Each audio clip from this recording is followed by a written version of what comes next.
It's Monday, June 3rd, and I'm your host, Paula Hersey. On Barnstable Today, we get reminded to check our yards for standing water and mosquitoes, discover ways to save money and energy on commercial equipment, and we head out to Sturgis Library for some beach book recommendations. Now, for a look at municipal and legislative notes.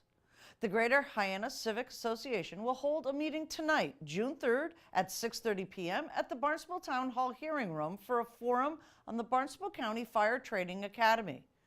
The panel of speakers will include Dr. Laurel Schrader, Silent Spring Institute, Tom Cambreri, hydrologist, and Barnstable County representatives and Barnstable Town Manager Mark Ells. The program will be moderated by Deb Crow, president of GHCA. Tune in to Barnstable Today on Tuesday to learn more about PFAS and the Hyannis water supply. 'Tis the season for earwigs and mosquitoes. Our favorite entomologist duo is back with another creepy crawly episode of Bug Buzz. Hi, I'm Larry Dapsis. I'm the entomologist with Cape Cod Cooperative Extension, and I'm here with my high-flying bug buddy, Gabrielle Sokolsky. I'm the entomologist with Cape Cod Mosquito Control. So welcome to Bug Buzz, and in this show, Gabby and I each bring an insect into your room, basically.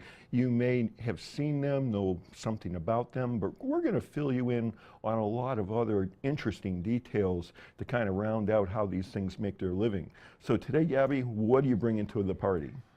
I'm going to talk about mosquitoes. Not a surprise this Not time of year. a shock, and No. something And locally important as well as globally. It is, and something that you don't want in your room, right? So here on Cape Cod, we've got about 25 different species of mosquitoes. I know everybody sees them, swats them, doesn't really look at them. They just want to get rid of them. And that's a good thing too, because mosquitoes are not only annoying, but they also carry diseases. Sure. And one of the things I feel like I need to mention at this time is that West Nile virus is definitely in all of the towns on Cape Cod. And as we go into summer, one of the things to consider is that mosquitoes biting you might not just be annoying, but might be carrying disease as well.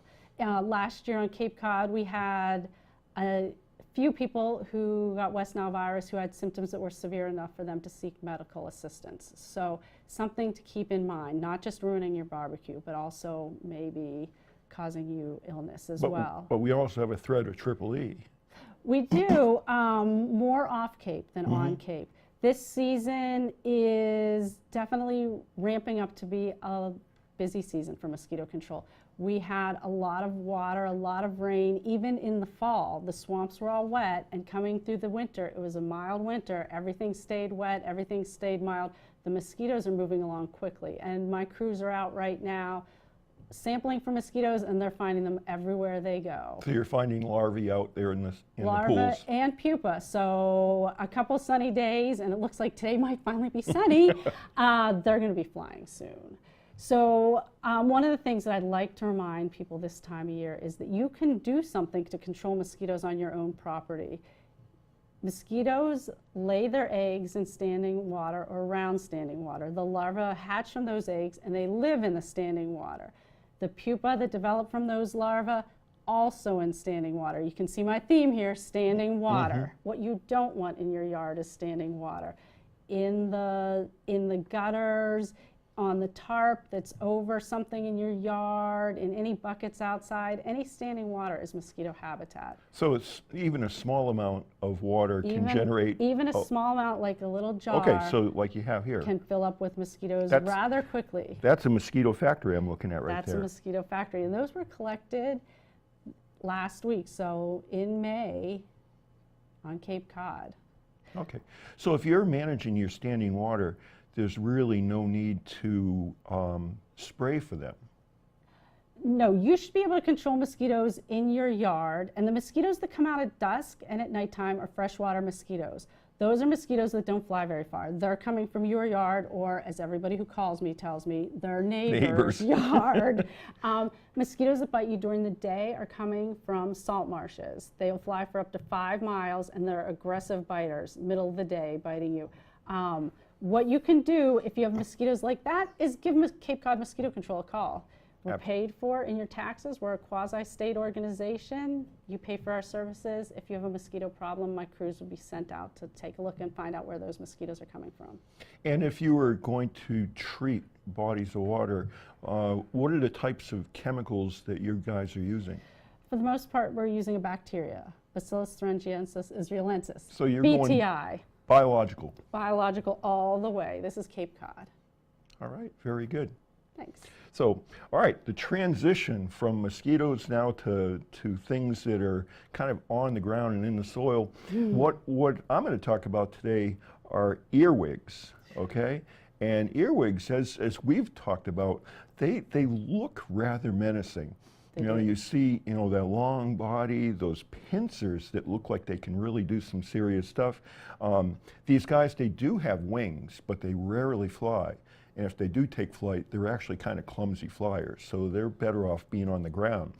Now, these guys have been with us since the Jurassic era. They've been on this planet for 200 million years, so they know their way around. One of the things, I mean, these things get into lore in terms of poetry and writings, and there's this old wives' tale about earwigs being able to get into your ear at night, lay eggs, and they'll eat your brains out and stuff. So there's a lot of stuff out there like that is easily dispelled. I tell people here that are creeped out by earwigs, they're what, 3/4, 1 inch long, okay? And people kind of grimace at those things when they see that. I do. And in my job, I have found that I can tell people, look, it can always be worse.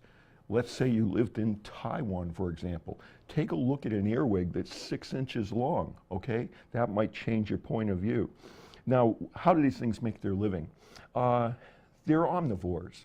So they feed on living plant tissue, decaying plant tissue, animal matter, including they will prey upon insects. So what I like to do is share my first experience moving up here to Massachusetts 30 years ago. Ruth and I got a house and a beautiful garden. And so I went to the garden center, got some flats of seedlings, and I put them under a tree, and they were there for probably a week. And when I was getting ready to do my gardening, going out to look at my flats, this is what I saw. They were completely chewed up.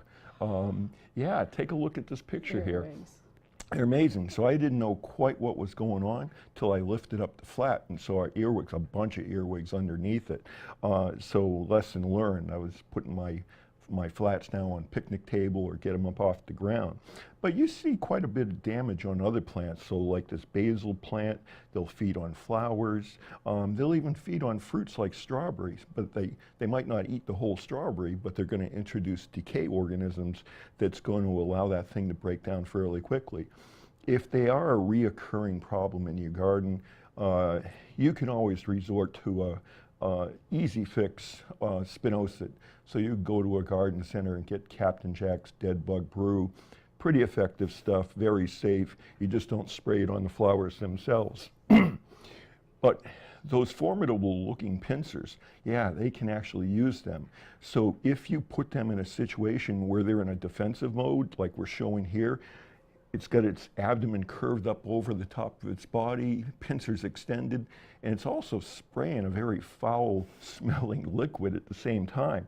And they can grab and pinch you. They're not going to cause a lot of damage, but as you see here, they can leave you a little bit of a welt and a memory. Now, what I find amazing about earwigs is that most adult female insects, they lay their eggs and basically move on.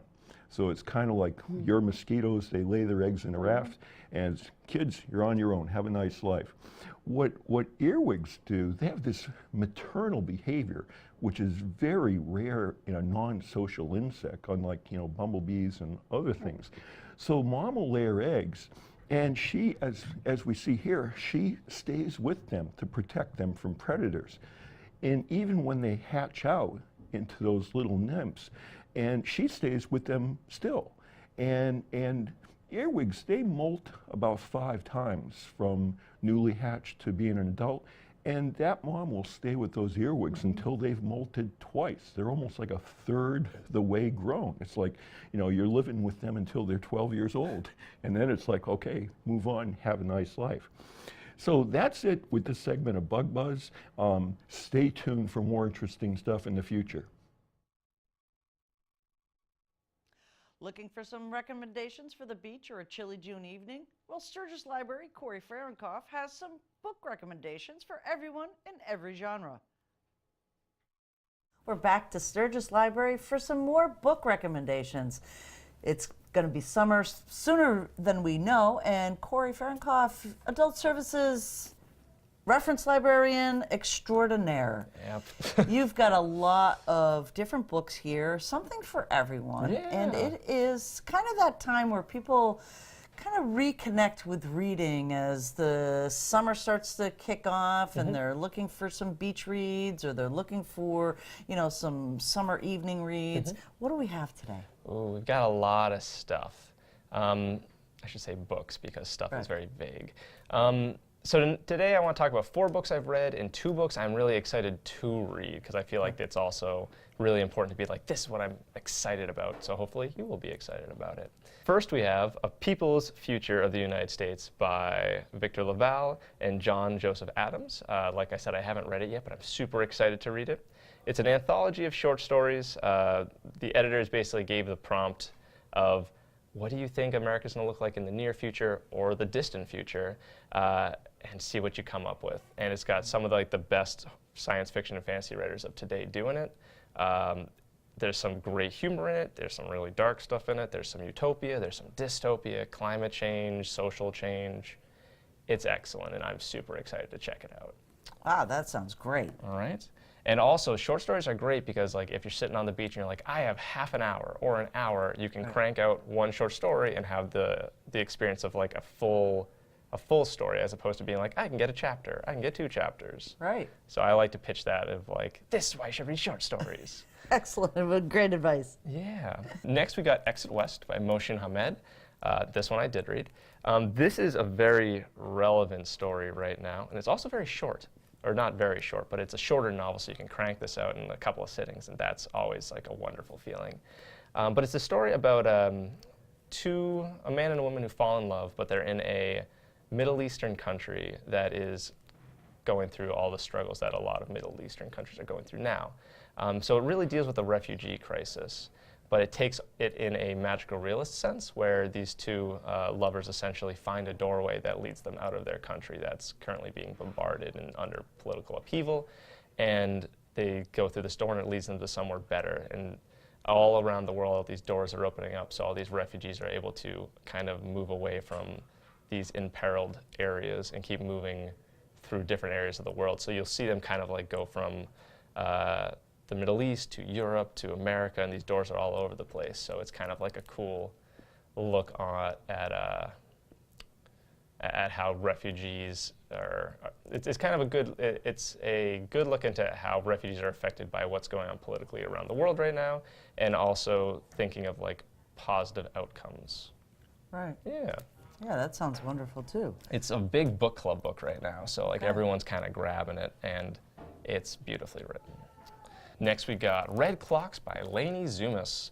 She's one of my favorite writers as far as like line-to-line writing goes. Like, she writes beautiful sentences, a lot of like really short ones, and some of the sections are broken up in such a way that it's almost like poetry, but it's not poetry, it's still very much fiction. But this is a more contemporary version of a Handmaid's Tale sort of story. It's in the future, slightly in the future, and it's America where abortion is now illegal. It follows a woman who is a school teacher and a biographer. She's writing a biography of a kind of obscure female polar explorer, and she's also trying to have a child at this time. But she's not really able to conceive naturally, which is a big struggle point for her. And one of her students gets pregnant.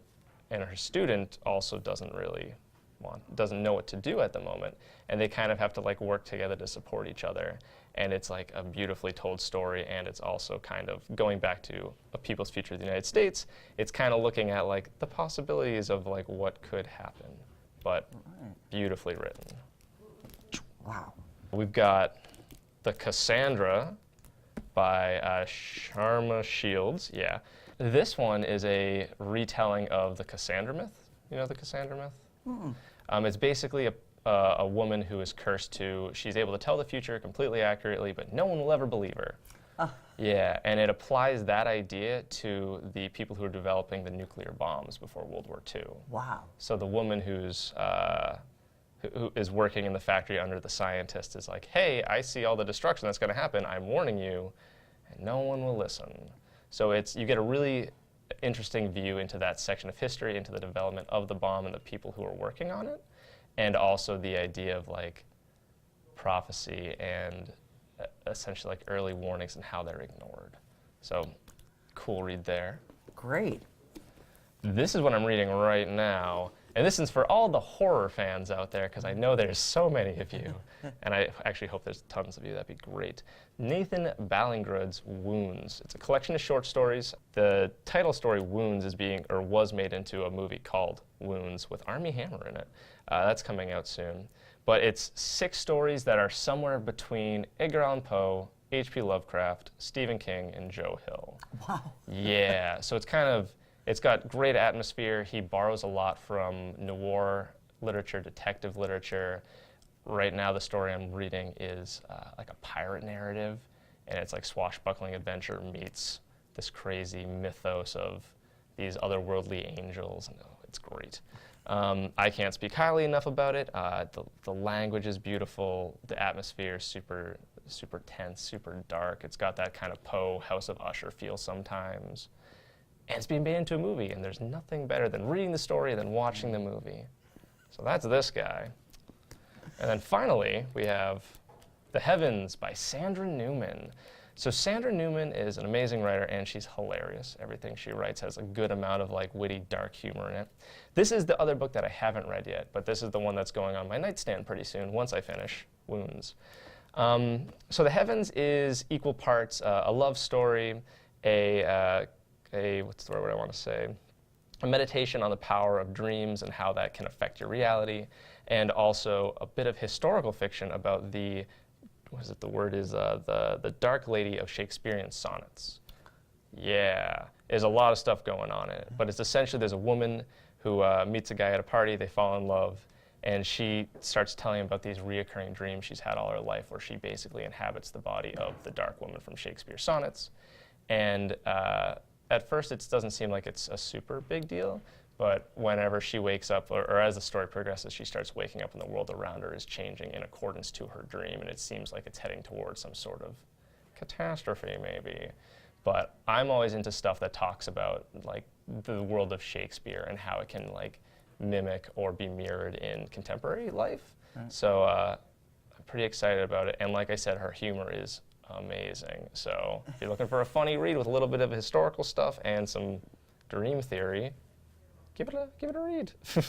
So these are, very different from each other. Yes. And you have a service here that is just wonderful for the library. Folks come in and they have no idea what they want. Yeah. So talk a little bit about how Corey's book recommendations can work for the patrons. So, I guess the first thing I really need to mention along those lines is there's a certain selection of books that basically everyone knows that they don't need me to recommend to them. Like right now, everyone's reading Where the Crawdad Sings, and I read it, was excellent, got a great sense of place. But you don't need me to come here and be like, read this book that everyone else is talking about right now. And the same thing for James Patterson or like Nelson DeMille or Nora Roberts. Like people who read these books know about them beforehand. So I have to take everything that's kind of below these like super well-known names and be like, hey, these books are also excellent. I know you like, if I know you like Where the Crawdad Sings, I could give you Lily King's Euphoria. Or if I know you like James Patterson's more action-packed, mystery, noir, thrillery kind of stuff, I could say, like, here's Laird Barron's Blood Standard. So it's about figuring out what people already enjoy and connecting them to the other fiction that A, they might not have known existed, or B, might present to them a different angle of that type of fiction, which I think is super important because, like, if everyone's reading the exact same thing, the narrative is very condensed and doesn't really include everyone. Whereas if you're getting people to read varied texts that are all, like, in a style that they enjoy. Like, I'm not trying to force, like, here, read this super weird book that I don't think you're gonna like because all you read is historical romance. That just like wouldn't be fair. But that's kind of my thought on it. But, so what people do is I sit at my desk, which is in the middle of the library. I've got my recommended shelf of usually 6 books, which most of these will be on it. And if people are looking at them, I try to like pitch the books to them. If they're not, I'll like shout to them across the library, hey, you're looking for a book. I don't actually do that. But I basically figure out like, hey, what do you like? And what are the genres? What are the recent writers who you've read that you've enjoyed? And then based on that, I generally be able to know like, hey, you'll like this, or you like realistic fiction, and you like musical elements, read Aja Gable's The Ensemble. And that's one I recommend a lot. Or if you like politics and coming of age stories, you can read Heather Abel's The Optimistic Decade. And those two have been like flying off the shelves, so that's pretty great.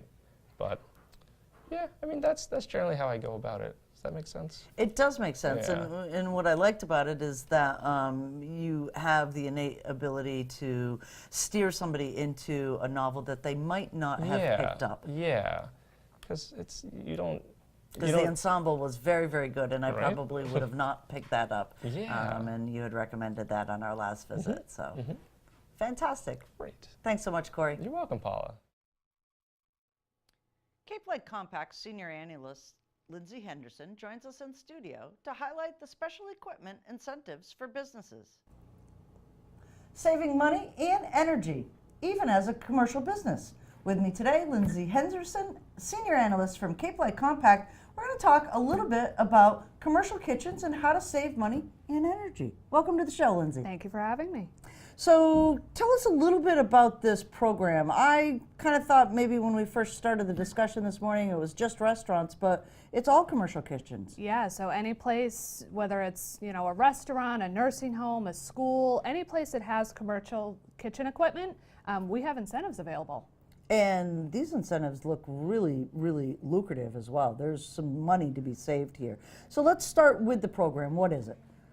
So it's a point of sale incentive.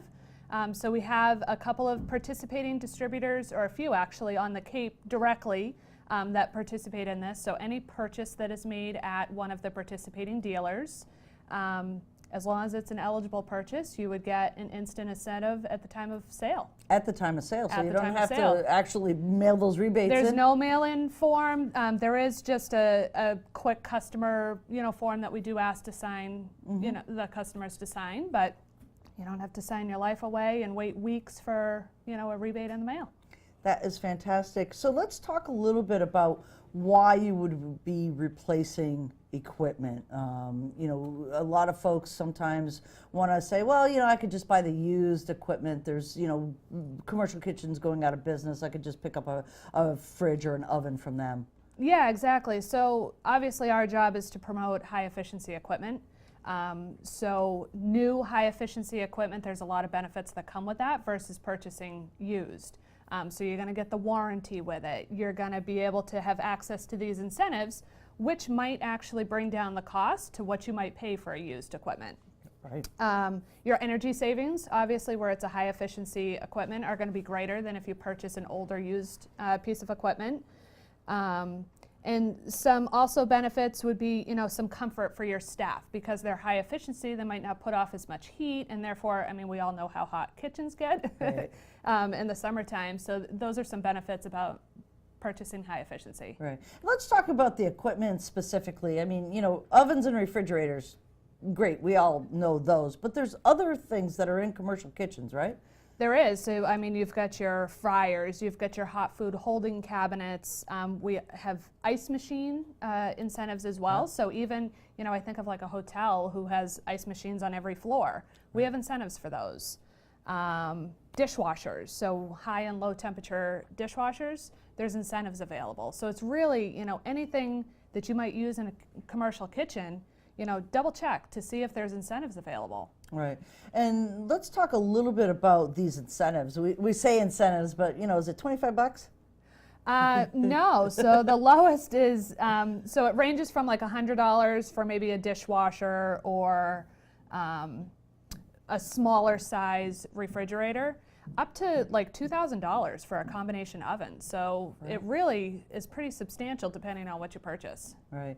And talk a little bit about, we say saving money in energy. We've talked about saving the energy, but this can reduce their bill as well, their energy bill, right? Oh, absolutely. I mean, anytime you buy any high efficiency equipment, you're reducing, you're getting energy savings from that.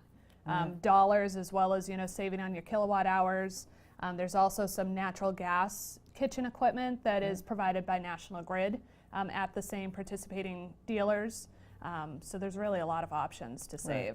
Right. And you said that there were some of those folks here on the Cape as well, because sometimes we think commercial product, we always have to go over that bridge for. Yeah, so we do have 3 actual dealers on the Cape that are participating in this. We've got Harris Warren Kitchens in Yarmouth, Northeast Restaurant Equipment in Mashpee, and Patriot Equipment in Sandwich. And then, of course, we know there's a lot of larger dealers that sell onto the Cape. So, even if you don't purchase from one of them, it's a good chance that maybe one of your dealers do participate. What a great program. Anything else that you want folks to know about? No, just take advantage of this. It's fairly new to us. So especially, in the summertime, we know it gets tough. Piece of equipment might die and you're kind of forced to run around. Just remember that these programs are there, and it's an instant incentive. Right, and before we end, I just kind of want to make sure that the length of this program, is there any cutoff dates that it ends? No, we've been approved for the next 3 years. So at least for the next 3 years and probably beyond, these programs are available. Right, so, let's advantage. not make it too hot in that kitchen, right? Yeah, making people comfortable. Excellent. And your bill's less. Love it. Thanks, Lindsay. All right, thank you.